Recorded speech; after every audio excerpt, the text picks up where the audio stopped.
अनेक जन्म का भरमता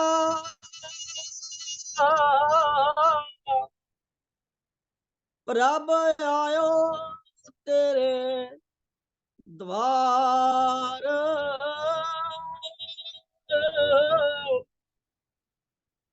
मंगत की विपतारो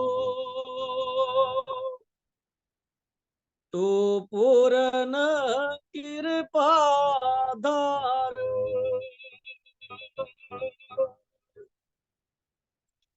अनेक जन्म का भरमता प्रभ आयो तेरे द्वार। मंगत की विपतारो तू पूरन कृपा धार। ओम ब्रह्म सत्यम सर्वदा। आदरणीय योग मातृशक्ति एवं प्रेमी जियो, सतगुरुदेव जी की अपार कृपा से हम सभी महाराज जी की वाणी, महाराज जी के वचन श्रवण कर रहे हैं। आज के सत्संग के अंदर अगस्त 1952 श्रीनगर की बात है। महाराज जी उस वक्त श्रीनगर में ठहरे हुए थे, तो महाराज ने एक आदेश दिया था वहां पर सत्संग के समय आने का आदेश। कुछ प्रेमी वहां से नए आए और वहां महाराज जी ने उनको सत्संग के समय आने का, क्योंकि प्रेमी आ जाते थे वैसे भी नए जो है, तो उनको महाराज जी जो है आदेश देते थे कि जब सत्संग का समय हो उस वक्त आप जरूर आया करो। तो उसमें महाराज जी ने नफरत त्याग प्रेम करने का आदेश दिया। तो ये वार्तालाप आपके सन्मुख रखते हैं। आज महाराज जी क्या कह रहे हैं। अगस्त सन 1952 श्रीनगर। एक दिन शहर से 2-3 प्रेमी सुबह के समय ही आ गए। गुरुदेव ने बड़े प्रेम से कुशल पूछी। फरमाया, किस जगह रिहाइश रखते हो,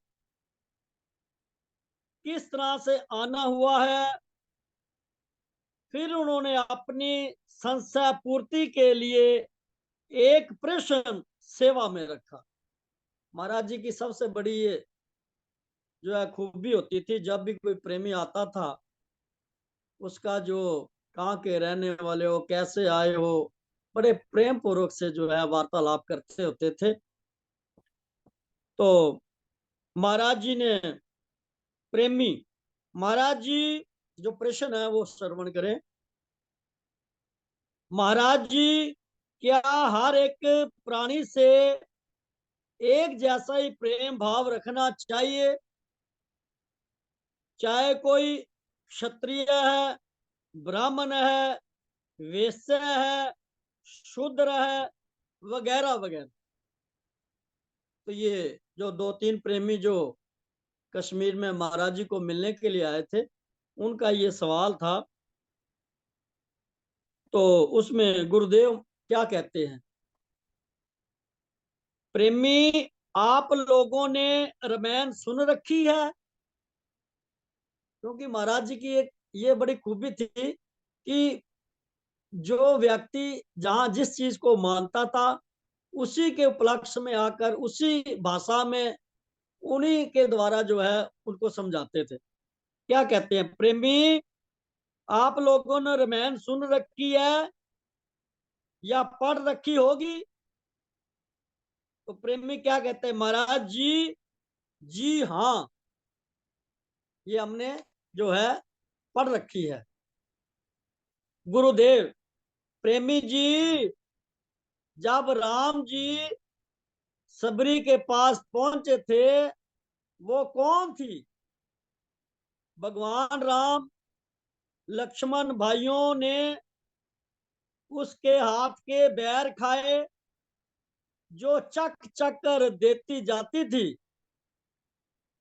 सबरी ने कहा भी, प्रभु मैं नीच जाति की हूं, किस प्रकार आपकी स्तुति कर सकती हूं? मैं अधम से भी अधम हूं, स्त्री जाति उनमें से भी अंधमत हूं। इन अंधमत से मैं अधम मद बुद्धि हूं। फिर इस पर भगवान राम जी क्या कहते हैं? हे भावन बामन, मेरी इस बात सुन, मेरी बात सुन। मैं तो केवल एक भक्ति का ही संबंध रिश्ता मानता हूं। अब भगवान राम जी जो है सबरी माता से क्या कह रहे हैं कि भक्ति का केवल एक भक्ति का ही संबंध रिश्ता मानता हूं। क्यों न कोई कितना बड़ा हो, अगर उसमें भक्ति का कोई चिन्ह नहीं है, वो भी शुद्र है, उसकी कोई शोभा नहीं, साफ है। भगवान राम ने उसे शुद्ध नहीं जाना, उन्होंने जीव मात्र से प्रेम करना सिखाया। फिर उस समय सबरी को ज्ञान उपदेश दिया गया।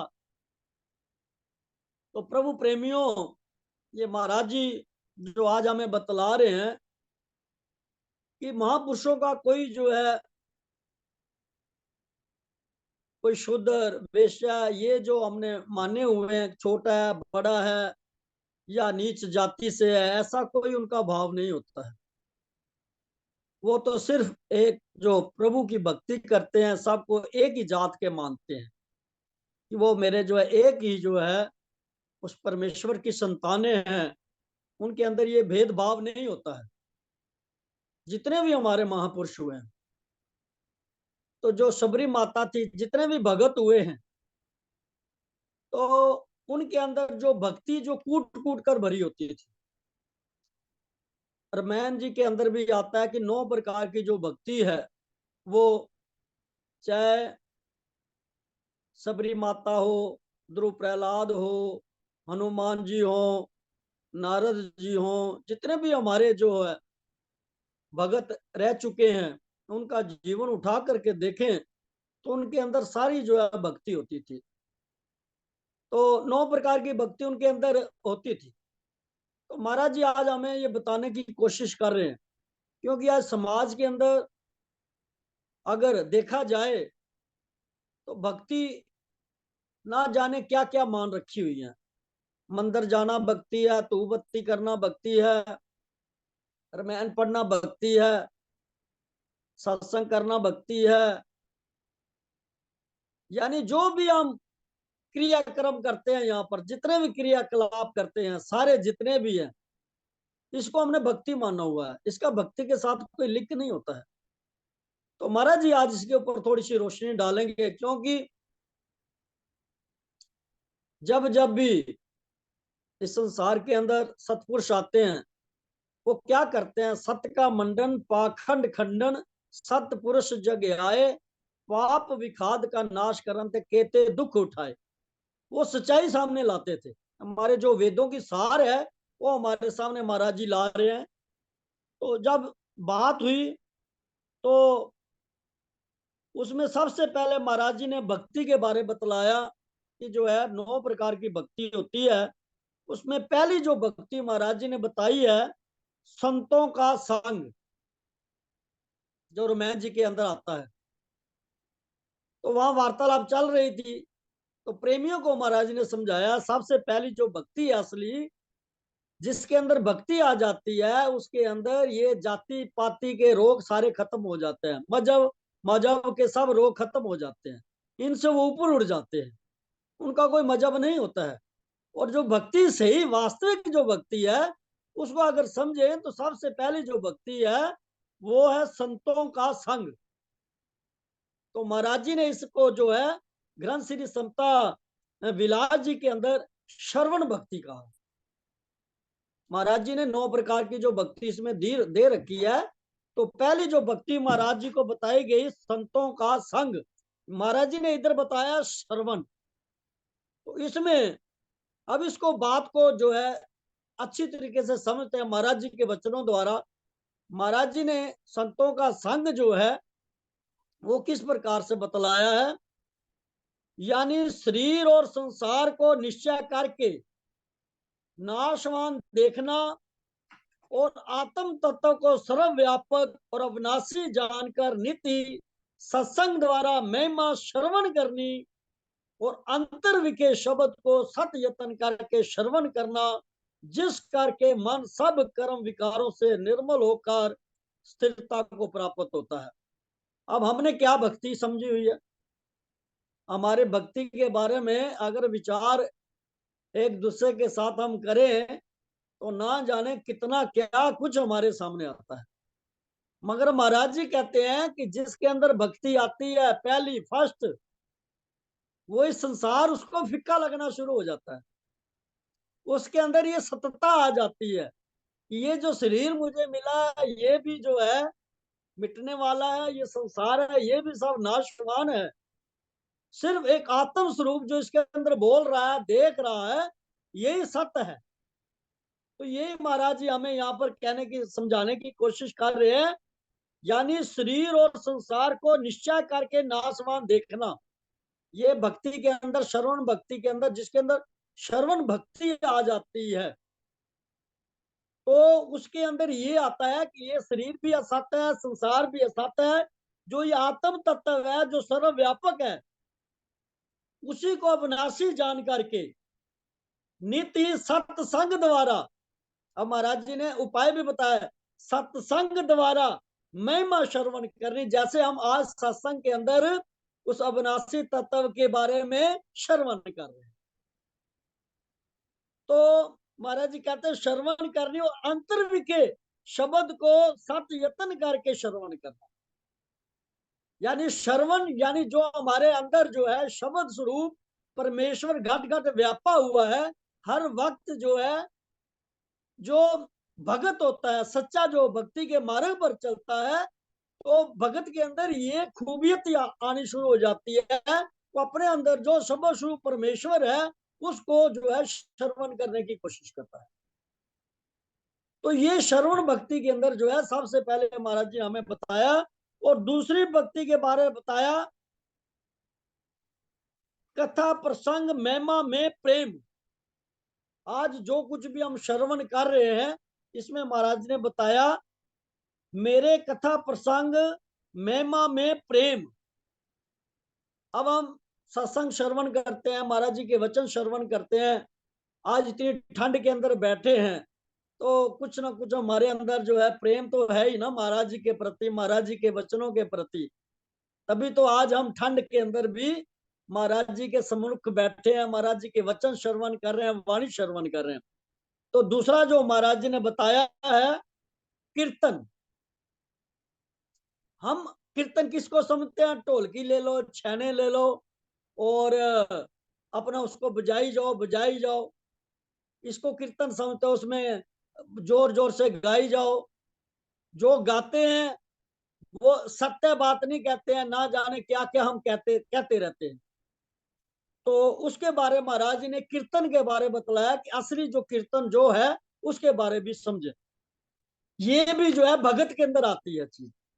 पहली बात भगत के अंदर जो है श्रवण भक्ति आती है, फिर कीर्तन भक्ति आती है उसके अंदर, वो श्रवण करें।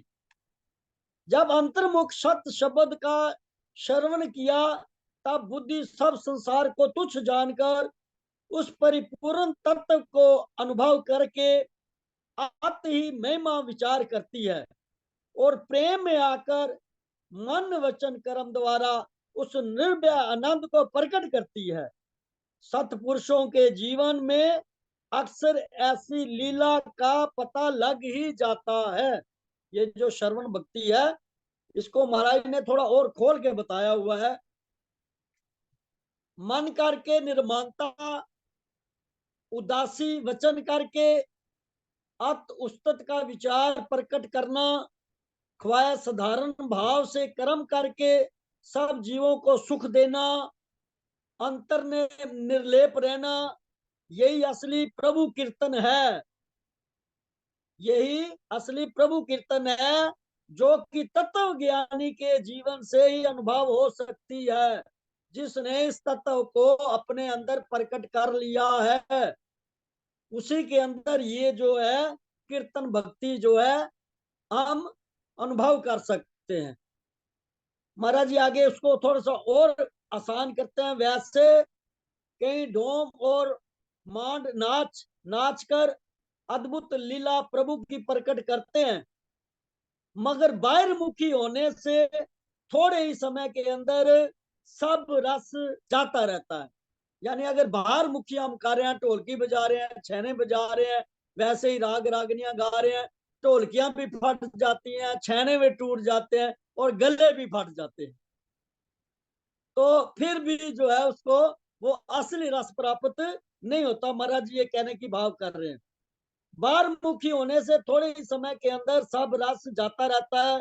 कई बड़े बड़े प्रसिद्ध महात्माओं ने प्रभु लीला को राग द्वारा गायन किया।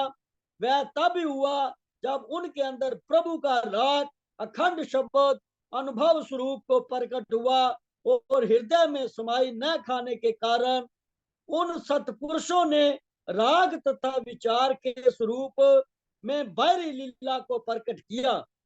उसके अंदर को वे खुद भी जानते हैं, मगर संसारी जीव अंतर्मुखी भेद को न जानते हुए बाहर से नकल बनाकर अपना समय गवा देते हैं। असली कीर्तन की प्राप्ति नहीं होते, जिसको प्राप्त करके फिर दूसरी वस्तु का मोह नहीं रहता। अंतर्मुखी कीर्तन जिनको प्राप्त हुआ है वे ही निर्मल कीर्तन के भेद को जानने वाले हैं। जैसे माता मीरा ने जब अंदर उसको प्रकट कर लिया, तो जब वो कीर्तन करती थी तो शुद्ध बुद्ध भूल जाते थे, अपने आप को भूल जाती थी, स्तन को, संसार को, सबको भूल जाती थी, उस प्रभु में ही मस्त, प्रभु में ही हो जाती, इतना अंदर प्रेम प्रकट होता था। तो इस प्रकार से महाराज जी कीर्तन की जो बात कर रहे हैं, ये कीर्तन जो हम बाहरी कर रहे हैं इससे कोई फायदा मिलने वाला नहीं है, और संसार में सबसे ज्यादा यही कुछ हो रहा है। ये हमारे वेदों की बात महाराज जी बतला रहे, असलियत बता रहे हैं, यथार्थ चीज हमें बतला रहे हैं, जो सही बात है वो हमें बतला रहे हैं। तो हमें थोड़ा सा इसके बारे में नॉलेज होनी जरूरी है। महाराज जी हमें वही ज्ञान देने की कोशिश करें। और तीसरा हमारे का निराभिमान होकर गुरु चरणों की सेवा, जहां महाराज जी ने जो है तीसरा जो महाराज जी ने सिमरन के बारे कुछ हिदायत फरमाई है, जो तीसरी भक्ति है सिमरन करके महाराज जी ने फरमाया। महाराज क्या कहते हैं, यानी अंतर्मुखी होकर सर्व महिमा को हृदय में स्थित करके उस अखंड आत्म तत्व का सिमरन करना। इसका विस्तार आगे बहुत दफा हो चुका है। सिमरन का सार निर्णय ये है कि जिसको सिमरते हुए उसी का स्वरूप हो जाए। ऐसा सिमरन प्रभु का करने से सब पाप नाश हो जाते हैं। कोई परम संत इस सिमरन भक्ति को जानता है या प्राप्त होता है। ये भक्ति का मार्ग को इतना आसान नहीं है। इसमें महाराज ने कहा है कि जो यहाँ पर बताया निराभिमान होकर गुरु चरणों की सेवा। गुरु चरणों की सेवा यही होती है कि वहां से जो हमें महामंत्र के रूप में या बीज मंत्र के रूप में हमें शब्द प्राप्त होता है, जो नाम प्राप्त होता है, जो असली भगत होता है, उसका सिमरन करते करते उसी का रूप हो जाता है, वो भूल ही जाता है सब कुछ। मगर यहाँ पे उल्ट हो रहा है, सिमरन हम परमात्मा का कार्य है, नाम हम परमात्मा का कार्य है, और अंदर चिंतन किसका हो रहा है, संसार का हो रहा है। यहाँ महाराज जी कहते हैं सिमरन पूरा ज्ञान है, सिमरन पूर्ण विवेक, मंगत अविद सिमरिय विश्रे करी नायक। महाराज जी तो यहाँ कह रहे हैं कि सिमरन भक्ति जिसके अंदर आ जाती है, वो जिस नाम का सिमरन करता है उसी का रूप हो जाता है, उसी में मर मिटता है, अपना सब कुछ समाप्त हो जाता है उसमें। सिमरन जो भक्ति है तो आगे जो चौथी महाराज जी कहते हैं, छल कपट से रहित होकर मेरे गुणों का गायन करना। अब ये जो चौथी प्रकार की जो है पाद सेवन भक्ति के बारे महाराज जी कह रहे हैं, जो चौथी भक्ति है वो इस भगत के अंदर आ जाती है। पाद सेवन का निर्णय ये है कि तमाम जीवों को प्रभु का स्वरूप जानना। पाद सेवन का जो भक्ति है उसके अंदर क्या महाराज जी कह रहे हैं कि जो गुरुमुख लोग होते हैं वो तमाम जीवों को प्रभु का स्वरूप जानना और हृदय से सबके चरणों की सेवा करनी। जैसे महाराज जी का जीवन उठा करके देख लो, कोई भी महाराज जी के दरबार में आता था, महाराज जी हाथ जोड़ देते थे, नारायण रूप समझते थे, वो कोई भी आ जाता था प्रभु रूप समझते थे। अरे प्रेमियों को तो छोड़ो, वो तो जितने भी जानवर क्या थे, पेड़ पौधे क्या थे, उसमें भी प्रभु को देखते थे। तो ये बात जो है बदम सेवन जो भक्ति है ये उसके अंदर गुरुमुखों के अंदर आ जाती है। तो सबके अंदर अपने प्रभु को देखते हैं और दूसरा फिर उनकी जो है सेवा करते हैं प्रभु जान करके। ऐसी निष्काम प्रीति से जो जीवों को सुख देता है और प्रेम करता है वह प्रभु के पाद सेवन करने वाला है। यानी सर्वव्यापक एक अखंड स्वरूप को अनुभव करके तन मन धन से सब जीवों को सुख देता है, वह समदर्शी पुरुष प्रभु पाद सेवन भक्ति को प्राप्त करके प्रभु रूप हो जाता है, वो प्रभु रूप हो जाता है। ये चौथे प्रकार जी महाराज जी ने जो भक्ति बतलाई है। तो उसके बाद महाराज जी ने उस प्रेमी को पांचवी भक्ति के बारे बतलाया कि रामायण के अंदर आया हुआ है, नाम का जप और दृढ़ विश्वास भगवान के चरणों में बनाए रखना। ये पांचवी प्रकार की जो महाराज जी ने सरल रूप में जो है उनको बतलाया, उसको क्या कहते हैं, अर्चन भक्ति। ये जो पांचवी भक्ति है उसको बोला महाराज जी ने अर्चन भक्ति, जो यहाँ पर उन्होंने सरल करके बताया, नाम का जाप और दृढ़ विश्वास भगवान के चरणों में बनाए रखना। और महाराज जी यहाँ क्या कहते हैं ग्रंथ श्री समता प्रकाश जी के अंदर, अर्चन का निर्णय यह है कि खिमा दया रूपी धूप से सब जीवों के हृदय को प्राप्त यानी प्रसन्न और चित्त में अधिक निर्माणता को धारण करना। ऐसी अर्चन रूपी भक्ति को जो प्राप्त हुआ है वह ईश्वर की लीला को जानने वाला है और परम भगत है, यानी आंतरिक में आत्म स्वरूप में सदैव काल अचल रहता है। संसारी मोह माया का जाल उसका लेप नहीं कर सकता। कोई ही निर्माण और निष्काम अर्चन रूपी भक्ति को प्राप्त होता है। यानी जो अर्चन भक्ति है जिस भी प्रेमी के अंदर आएगी उसके अंदर जो क्या सबसे पहले क्या खूबियां आएंगी, महाराज जी कहते हैं खिमा दया रूपी धूप से सब जीवों के हृदय को प्रसन्न करना। वो नकली धूप नहीं जगाना, सब जीवों से प्रेम हो तन मन सेवाधार। ये महाराज जी की जो आरती है उसके अंदर आता है। वही बात यहाँ महाराज जी कहते हैं कि जिसके अंदर ये पांचवी भक्ति अर्चन भक्ति जो आ जाती है उसके अंदर खिमा का भाव आ जाता है, दया का भाव आ जाता है, वो सब जीवों को हृदय के साथ प्रसन्न करना चाहता है और चित्त से अधिक निर्माणता को धारण करता है। उसके अंदर निर्माण भाव आ जाता है, बिल्कुल निर्माणता आ जाती है। उसके साथ कोई भी कुछ करे, हमारे जितने भी ऋषि मुनि पीर पैगंबर हुए उनका जीवन उठा कर देखो, उनके शरीरों को कितनी हानि पहुंचाई गई, इनको कितने कठोर दुख दिए गए हैं, मगर उन्होंने अपनी निर्मलता जो उनके अंदर थी, क्योंकि भगत के अंदर ये भाव हमेशा ही रहते हैं, वो कभी भी किसी का बुरा नहीं चाहता, वो हमेशा निर्माण भाव में रहेगा, हमेशा दूसरे पे दया करेगा। तो इस प्रकार से महाराज कहते हैं ऐसा जो व्यक्ति है उसके अंदर ये जो अर्चन भक्ति जो है ये पांचवी जो है प्रवेश कर जाती है। और फिर उन्होंने महाराज जी ने उसको छेवीं जो भक्ति है उसके बारे में बतलाया सरल करके, इंद्रियों का निग्रह करना यानी अच्छा सुंदर स्वभाव बनाना, फजूल कर्मों से विराग, और निरंतर सत्पुरुषों के आचरण में लगे रहना, ये जो महाराज ने 6वीं जो भक्ति बताई है, जिसको हम बंधन बंधन बोलते हैं, बंधन भक्ति बोलते हैं। तो इसके ऊपर भी महाराज ने थोड़ा सा बोला है। क्या कहते हैं?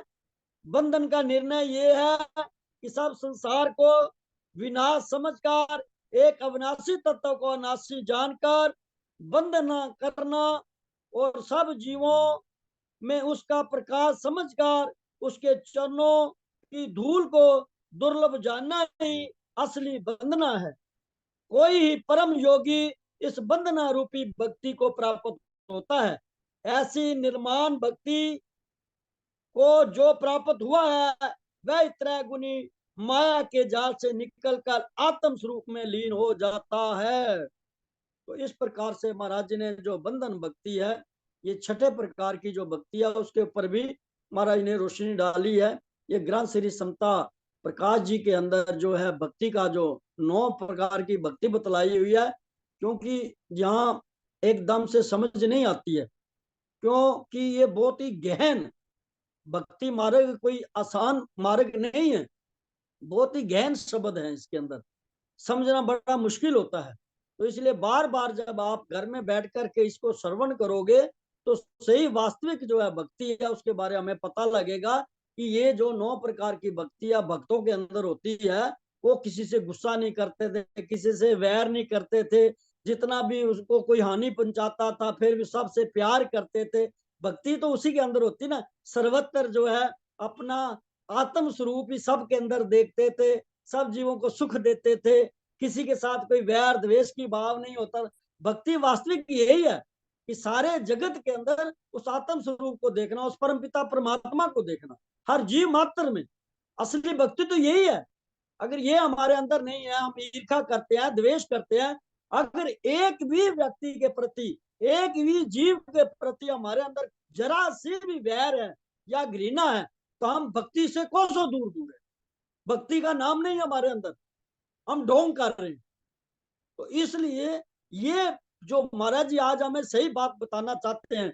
आगे महाराज ने 7वीं भक्ति के बारे, त्यागी समदर्शी होना, सारे जगत को प्रभु स्वरूप देखना, मेरे और जगत में कोई भेदभाव ना समझना, और संतों को मुझसे भी अधिक करके मानना।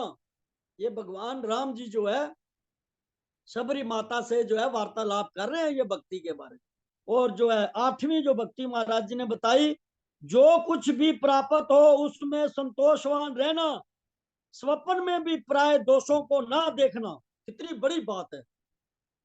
हम तो शरेआम सब कुछ करते हैं, महाराज जी यहाँ कह रहे हैं जो भगत है असली, वो तो सपने में किसी का बुरा नहीं सोचता है। तो इस प्रकार से 9वीं भक्ति के बारे क्या कहते हैं महाराज जी, ये है सबके साथ सरल भाव, कपट रहित होकर बर्ताव करना, हृदय में मेरा भरोसा और किसी आस्था में हर्ष और विखाद न करना। इनमें से एक भी व्यक्ति भाव जिसमें दृढ़ होता है, चाहे स्त्री है, पुरुष है, जड़ है, चेतन है, मुझे वो अत्यंत प्रिय है।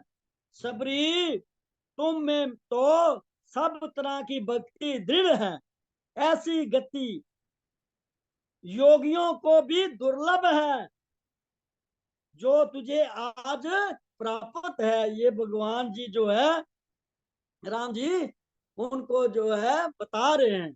तो इस प्रकार से प्रभु प्रेमियों, ये बंधन भक्ति है, ये उसके बाद दास्या भक्ति है, और लास्ट में जो महाराज जी ने बताई हुई है आत्म निवेदन भक्ति, सखा भाव भक्ति।